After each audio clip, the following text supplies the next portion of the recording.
కుమారుడు యెహోవా అనుగ్రహించు స్వాస్థ్యం, గర్భఫలం యెహోవా ఇచ్చు బహుమానం అను ఎన్నోసార్లు చదువుతూ ఉంటాను. సింపుల్గా హ్యాపీ బర్త్డే అని చెప్తాను. What the meaning of happy birthday? సంతోషకరమైన జన్మదినం అని చెప్తాము తెలుగులో.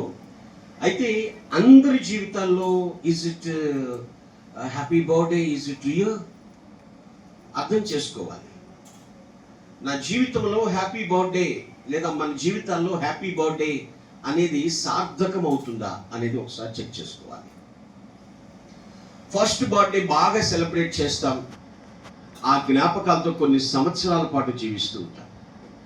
ఎందుకంటే కొందరికి అర్థం కాదు, ఇంత వేడుక చేయాలా, ఇంత ఆర్భాటం చేయాలా హ్యాపీ బర్త్డే అని అంటారు. నేను అంటాను, ఎంత గొప్పగా చేసినా తక్కువే ఆర్భాటం. Praise the lord.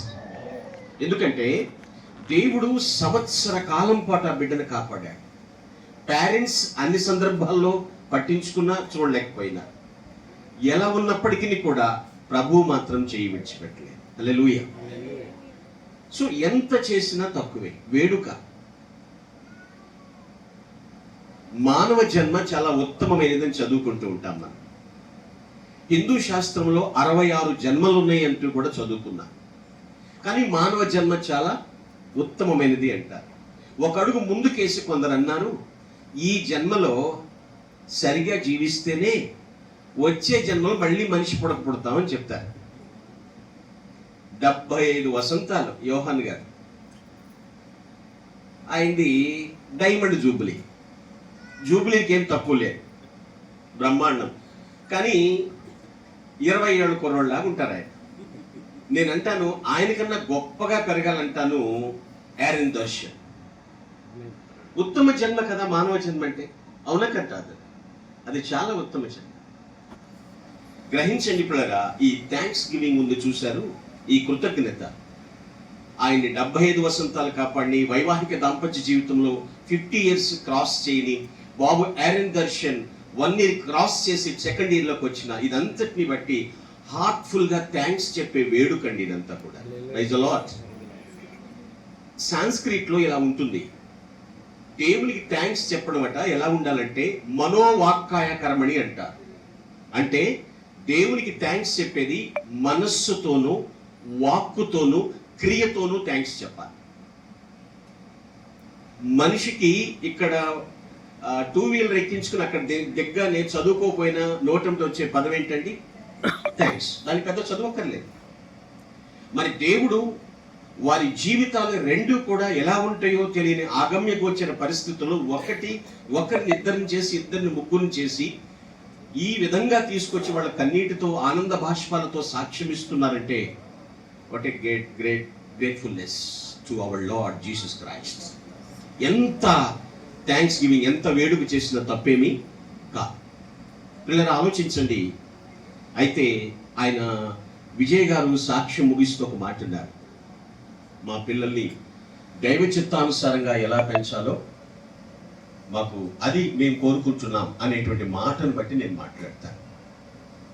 నాకు ఇవ్వబడిన సమయంలో ఒక 7 టిప్స్ చెప్తాను, 7 సూత్రాలు. ఆ విధంగా కేవలం ఆరెన్ దర్శన్నే కాదు, మన పిల్లలను కూడా పెంచగలిగితే చాలా గొప్ప భాగ్యం అండి. So what is happy birthday? What the meaning of happy birthday?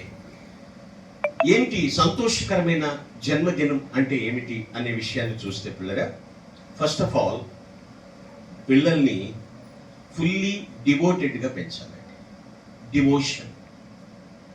Devotion దైవ భక్తిలో మనము బిడ్డల్ని పెంచగలగాలి. మిగిలినన్ని పక్కన పెట్టండి.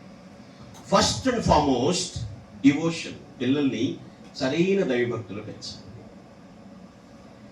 మళ్ళీ ప్రశ్నించవచ్చు, ఏమండి దైవభక్తి అంటే ఏమిటి అంటారేమో. వాక్య ధ్యానం ఉండాలి, ప్రార్థన ఉండాలి, పరిశుద్ధుల సహవాసం ఉండాలి. That is devotion. వ్యక్తిగతంగా డివోషన్ చేయాలి, ఫ్యామిలీతో కలిసి డివోషన్కి వారిని కూడా సిద్ధపరచాలి, సంఘంతో కలిసి కూడా డివోషన్ చేయాలి. మన పిల్లలకు ఏమిచ్చామరా మన ఆస్తి అంటే భక్తి. ఎందుకంటే సంతుష్టి సహితమైన దైవభక్తి గొప్ప లాభ సాధనం అంటాడు భక్తుడైనటువంటి పౌలు. మనము ఎంత భక్తి ప్రపత్తులతో పెంచుతామో, బాలుడు నడవలసిన త్రోవని వానికి నేర్పము, వాడు పెద్దవాడైనప్పుడు. అనగా ఆ ఆరన్ దర్శన్ వృద్ధుడైనా కూడా ఆ దైవభక్తి నుంచి తప్పిపోడు. Amen. Yes, devotion is most important. ఆ భక్తి మనకు లాభం.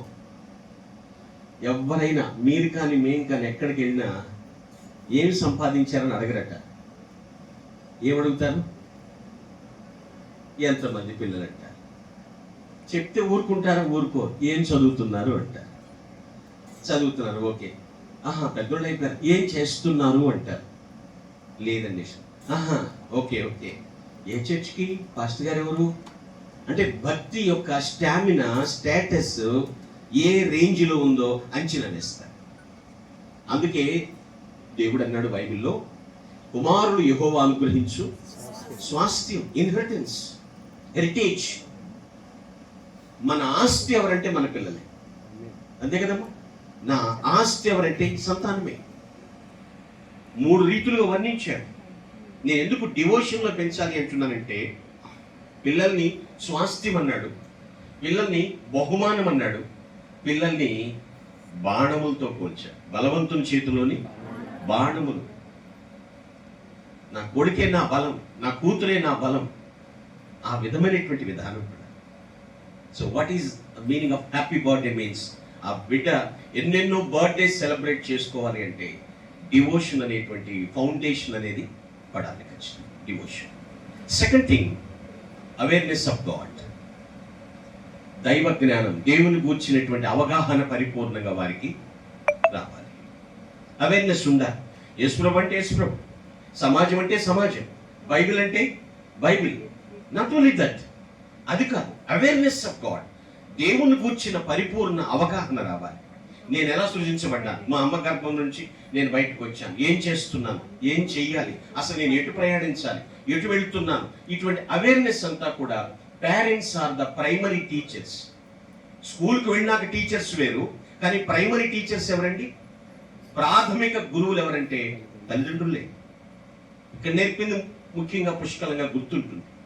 సో కాబట్టి డివోషన్తో పాటు అవేర్నెస్ ఆఫ్ గాడ్, దేవుని గురించిన అవగాహన, దైవ జ్ఞానంలో వారిని పెంచాలి. ప్రతిరోజు వాక్యం చదివించడం, దాన్ని షేర్ చేసుకుంటాం.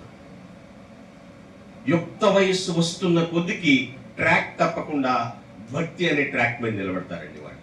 ఆమేన్. అది నిజం పిల్లలు. అవేర్నెస్, దైవ జ్ఞానం వారికి రావాలి. అది లేకపోతే చాలా కష్టం అవుతుందండి. నేను ఎంత తెలుసుకున్నాను అనేది ప్రాముఖ్యం కాదు, కానీ ఇంకెంత తెలుసుకోవాలనేదే చాలా ప్రాముఖ్యం. బైబిల్ మహాసముద్రం అని చెప్తారు కదండి. మనం తెలుసుకుంది ఎందుకంటే సముద్రంలో కాకిరెట్ట అంత, మనకంతే తెలుసు.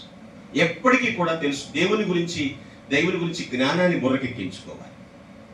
నేను జ్ఞానిని కదా అని అనుకోవద్దు ఎప్పుడు కూడా.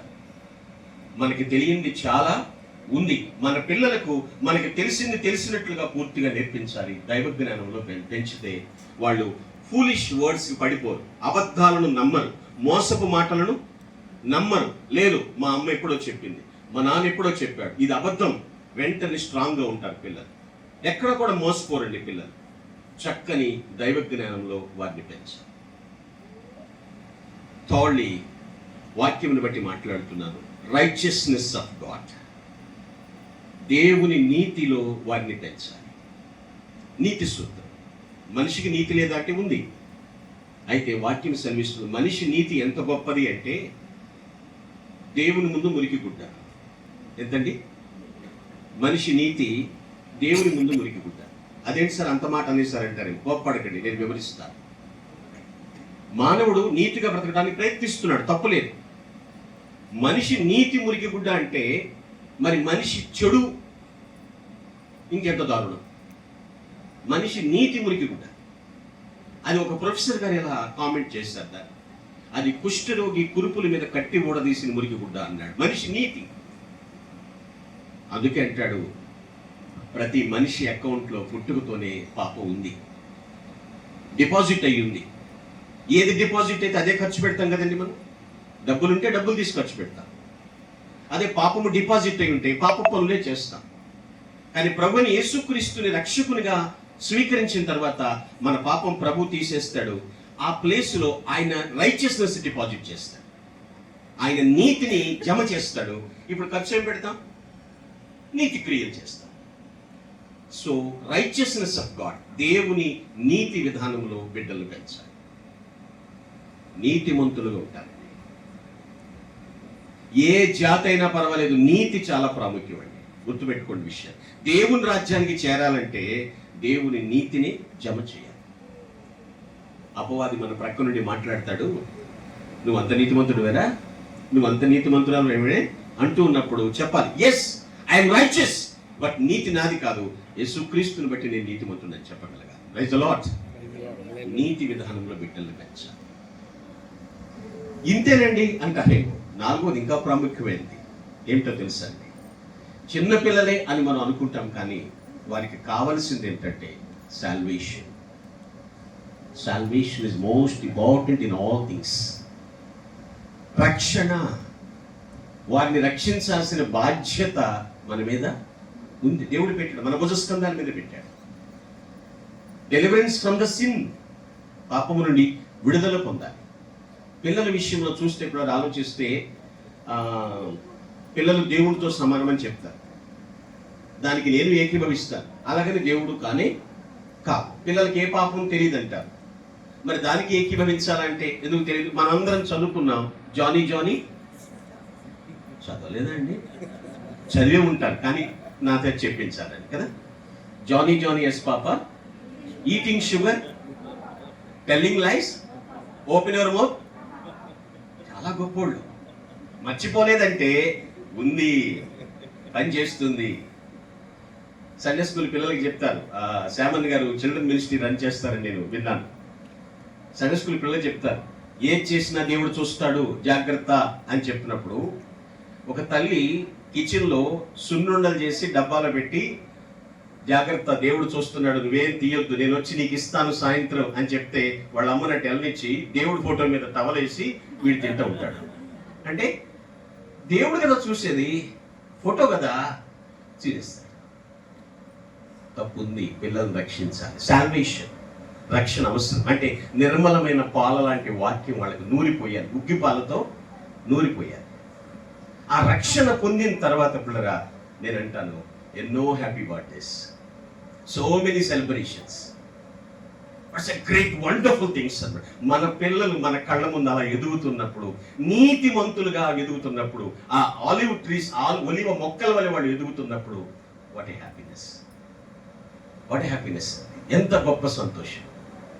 నీతి, సాల్వేషన్, రక్షణ పొందాలి వాళ్ళు.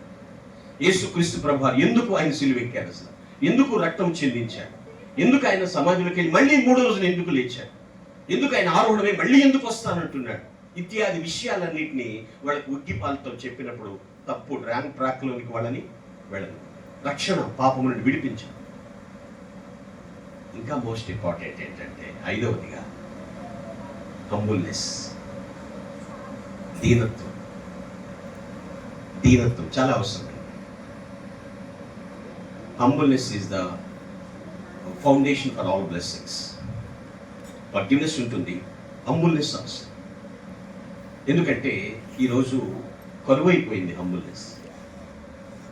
ఏ స్థాయిలో ఉన్నామని కాదు కానీ కింద స్టెప్ మర్చిపోతున్నారు చాలా. ఆ దీనత్వం చాలా అవసరం. Best example hour lord Jesus Christ.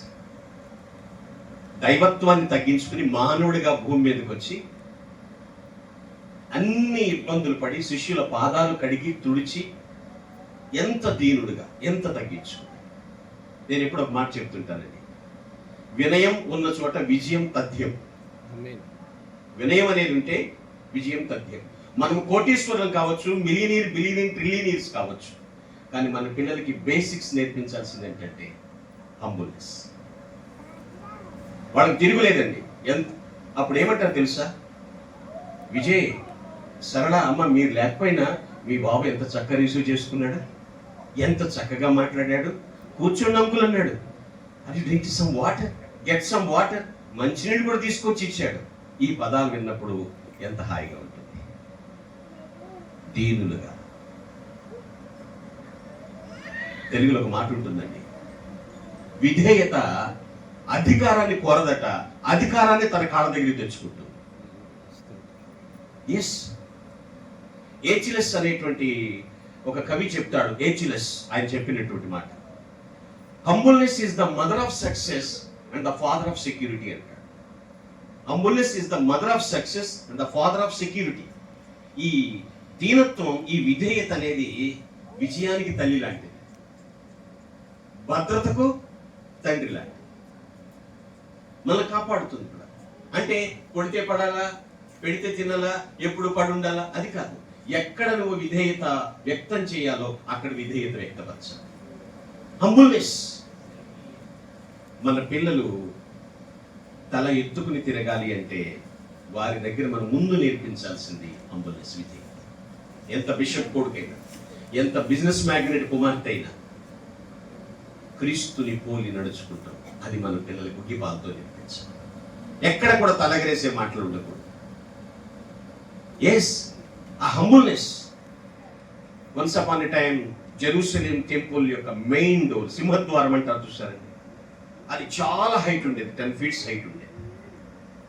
ఎవరు జెరూసలేం వెళ్ళి ఆ చర్చిలోకి మెయిన్ సింహద్వారం వెళ్ళేటప్పుడు ప్రతి ఒక్కరు ఇలా వెళ్ళేవాడు. ఏమా ప్రతి ఒక్కరు, ఎవరికి వచ్చిందో ఒక తాత వచ్చింది, దాన్ని 4 feet చేసేసారండి. 10 feet తల ఎంత అయింది? 4 feet. ఇప్పుడు ఎంత పెద్ద మొగోడైనా ఏం చేయాలంటే ప్రారంభంలోని టెంపుల్లో గడిగి పెట్టినప్పుడే వంగి వెళ్ళాలి. దేవుడు సామాన్యుడా అండి? ఆయన దేవుడు అయ్యాడండి. అందుకే దీనత్వం అవసరం అండి. హంబుల్నెస్ మనం నేర్పిస్తున్నాం. ఏయ్ యు నో యామై, నేనెవరో నీకు తెలుసా? ఓ యామై. ఈ పదాలు ఎప్పుడు కూడా రాకూడదు. నేనెవరో నీకు తెలుసా అంటే దానికి సమాధానం చాలా దరిద్రంగా ఉంటుంది. నువ్వెవరో తెలియాలంటే మీ అమ్మ నాన్న అడుగు, నన్ను అడుగుతావేంట్రా అంట. ఆ పదం రాకూడదు. ఎదుటి వారు చెప్పాలి, బాబు మీరు పలానా వాళ్ళ అబ్బాయి కాదు, పలానా వాళ్ళ అమ్మాయి కాదు అని మీ క్యారెక్టర్ని బట్టి మీ పేరెంట్స్ని హానర్ చేయాలి. అది పెంపకం. అదే ప్రభువు నేర్పిస్తున్నటువంటి విధానం. పిల్లలు హంబుల్నెస్ చాలా చక్కగా మనం నేర్పించాలి. దీనత్వం. 6th, ఎప్పుడు కూడా తల్లిదండ్రుల ప్రార్థన ఏమిటి ఉండాలంటే, ప్రభువా నా బిడ్డల మీద మీ అభిషేకం ఉంచండి అని ప్రార్థించాలి. నా బిడ్డల మీద మీ అభిషేకం, అనాయింట్మెంట్, దేవుని అభిషేకం బిడ్డల మీద ఉండాలండి. అదే ప్రొటెక్షన్. ఆ అభిషేకం ఉన్నప్పుడు ఎవ్వరేం చేయలేరు. అనేక మంది శత్రువులు మూకుమ్మడి దండెత్తి వచ్చిన బిడ్డల మీద ఉన్నటువంటి ఆ దైవాభిషేకాన్ని బట్టి వాళ్ళకి టెర్రర్ పుడుతుంది, హర్రర్ అయిపోతారు, పారిపోతారు. వాళ్ళు ఆ అభిషేకం కోసం బిడ్డల కోసం ప్రార్థించాలి నిత్యము కూడా. ప్రభువా అది వాళ్ళకి ఒక కవరప్, వాళ్ళకి ఒక అంబ్రెల్లా, గొడుగులాగా చుట్టూ కూడా కవరింగ్ అయి ఉంటుంది. అంటే ఎవరు దురలవాట్లు చేయాలని బిడ్డల్ని ప్రోత్సహించినా సరే వాళ్ళు భయపడతారు. ఎవరు దుర్వ్యసనాలకి బానిస చేయాలని ప్రోద్బలం చేసినప్పటికీ కూడా వాళ్ళు నోరెత్తలేదు మన పిల్లల దగ్గరికి వచ్చిన తర్వాత. కాబట్టి దేవుని అభిషేకం మన పిల్లల మీద ఉండాలని మనం ప్రార్థించాలి. అనాయింట్మెంట్ ఆఫ్ గాడ్, దైవాభిషేకం ఉండాలి. అదే కవరింగ్, అదే గోల్డ్ ప్రూఫ్ అన్నమాట. బుల్లెట్ ప్రూఫ్ అంటారు కదా. దేవుని అభిషేకం బిడ్డల మీద ఉండాలి. అంటే నీ బిడ్డల ముఖం చూడగానే ఎంత తోడైనా సరే ఆగిపోవాలి, పలకరించాలి. బాబు అమ్మ నాన్న బాగున్నారా, అడిగానని చెప్పు. ఈ కుశల ప్రశ్నలు మాట్లాడాలి. ఆ విధంగా మనం బిడ్డలు పెంచగలగాలి. ఆ అభిషేకము వాళ్ళకి నిలవ ఉండాలి, నివసించాలి, వాళ్ళ మీద ఉండాలి. అది మన ప్రార్థన ద్వారా జరుగుతుంది. తల్లిదండ్రుల ప్రార్థన పెంపకం ద్వారా పిల్లల మీద దేవుని అభిషేకం. చాలా మంది ఇది లేకే చాలా ఫెయిల్ అయిపోతున్నారు. చాలా అంటే చాలా ఫెయిల్ అవుతున్నారు. ఈ అభిషేకం కోల్పోయి బాధపడుతున్నారు. అయితే యోహాన్ గారిని నేను ఒకసారి జ్ఞాపకం చేసుకుంటాను. ఇక్కడే ఉన్నారు ఆయన. దేవుడు వారి చేతికి ఇచ్చిన టాలెంట్ కానివ్వండి, వాళ్ళ కుమారుడు విజయ్, ఆయనతో నాకున్న పరిచయం చేసిన 2-3 సందర్భాల్లోనే కలిశాను ఇంటికి వచ్చినప్పుడు. విషయం వారసత్వంగా వచ్చినటువంటి విద్య అని నేను చెప్పలేను, కానీ ఆయన హార్డ్ వర్క్ కూడా చాలా ఉంది హార్డ్ వర్క్. శ్యామ్ గారి యొక్క వర్క్ పనిచేసినప్పుడు చిల్డ్రన్ మినిస్ట్రీలో హైదరాబాద్లో పనిచేసినప్పుడు తర్వాత వాళ్ళ యొక్క నెఫ్యూని మేనల్లుడిని అక్కడ పెట్టే విషయం. ఇప్పుడు వాళ్ళు ప్రార్థించుట వేరు, మనం పని చేయుట వేరు. ఇన్పుట్ కూడా ఉంటుంది ఖచ్చితంగా, ఉండాలా వద్దండి? ఖచ్చితంగా ఉంటుంది. ఖచ్చితంగా దేవుని అభిషేకము మన పిల్లల మీద ఉన్నప్పుడు అండి, అది మన కళ్ళారా మన పిల్లల మీద ఉన్న దైవాభిషేకం చూసినప్పుడు, వాళ్ళ టాలెంట్స్ ఎగ్జిబిట్ చేస్తున్నప్పుడు మనకున్న ఆనందం అంత ఇంత. మీ అబ్బాయి నీకన్నా బాగా చేస్తున్నాడే, మీ అమ్మాయి నీకన్నా బ్రహ్మాండంగా ప్రార్థన చేస్తుంది అన్నప్పుడు శభాష్. అక్కడ అసూయ ఉండదు. బయట ఎవరుంటే ఉందేమో కానీ మన పిల్లలు మనకన్నా గొప్పగా రాణిస్తున్నప్పుడు అసూయ ఉండదు. హ్యాపీ ఫీల్ అవుతుంటాం. ఈ హ్యాపీ బర్త్డే రోజు నిజంగా హ్యాపీ బర్త్డే, సంతోషకరమైనటువంటి జన్మదినముగా ఉండాలంటే దేవుని అభిషేకం మన పిల్లల మీద ఉండాలని నిత్యము ప్రార్థించాలి. బలహీనతలు రావా? వస్తాయి. ఎందుకంటే వ్యాధులు రావా? వస్తాయి. ఎందుకంటే సమాజం పొల్యూట్ అయ్యింది, వాతావరణం పొల్యూట్ అయింది, త్రాగే నీరు, పీల్చుకునే గాలి, తినే ఆహారం పొల్యూట్ అయింది. ఇటువంటి బలహీనతలు వస్తూ ఉంటాయి. కానీ పిల్లల మీద దేవుని అభిషేకం ఉండాలని ప్రార్థన చేయాలి. ఎటువంటి హార్మ్ఫుల్ డేంజరస్ యాక్టివిటీస్ దరి చేరకుండా సేఫ్ జోన్లో ఉంటారు పిల్లలు. సెవెంత్లీ అండ్ ఫైనల్లీ, మీరు అనుకుంటారు నువ్వు చెప్పాలగా చెప్పు అంటారు. నోబుల్ హార్టెడ్నెస్, ఘనమైనటువంటి హృదయం, బుద్ధి, ఘనమైన బుద్ధి గల ఆ మనస్సు పిల్లలకి అది రావాలి. నోబెల్ ప్రైజ్ విన్నర్స్ అనే మనం విధులు ఉంటాం. నోబెల్ ప్రైజ్ విన్నర్స్ అది రావాలి అంటే మనకి, మన పిల్లలకి ఆ నోబెల్ మైండెడ్, ఆ నోబెల్ హార్టెడ్నెస్ ఉండాలి. దానికోసం ఘనమైన బుద్ధి అంటే ఎలాంటి సిచ్యువేషన్స్లో ప్రయాణిస్తున్నా సరే వాళ్ళు ఉన్నతంగానే ఆలోచించాలి. ఆ నోబెల్ మైండ్ వాళ్ళలో బాగా పనిచేయాలి. అది ఎక్కడి నుంచి వస్తుంది? మనం నేర్పించే దాన్ని బట్టి. దేవుడు ఉన్నతుడు, సర్వోన్నతుడు. ఆయన మైండ్ సెట్, క్రీస్తు యేసులకు కలిగిన ఈ మనస్సు మీరును కలిగి ఉండండి. మీరు కూడా దేవునికి ఉన్న మనస్సు మనకు ఉండాలి. అంటే ఏమిటి? నశించిపోతున్న లోకాన్ని బట్టి దేవుడు ఎలా ఆలోచిస్తున్నాడో మనం కూడా అలా ఆలోచించాలి. పాడైపోతున్న, భ్రష్టు పట్టిపోతున్నటువంటి సమాజాన్ని బాగు చేయటం కోసం ప్రభు ఎలా ఆలోచిస్తున్నాడో మనం కూడా అలా ఆలోచించాలి. ఘనమైన బుద్ధి, ఆ కంపాషన్, ఆ యొక్క సింపతి అనేది దేవుని పిల్లల్లో కూడా ఉండాలి. నోబుల్ హార్టెడ్నెస్, అటువంటి ఘనమైనటువంటి బుద్ధితో బిడ్డలు మనం పెంచాలి. నేను ముగిస్తున్నాను పిల్లలు. Today topic of the message happy birthday, సంతోషకరమైనటువంటి జన్మదినం. మన పిల్లలు మనకన్నా గొప్పవారు వారిని కోరుకుంటారు. ఏమాత్రం అనుమానాస్పదం, సందేహాస్పదం లేదు. గొప్పగా రాణించాలి, అదే సంతోషం.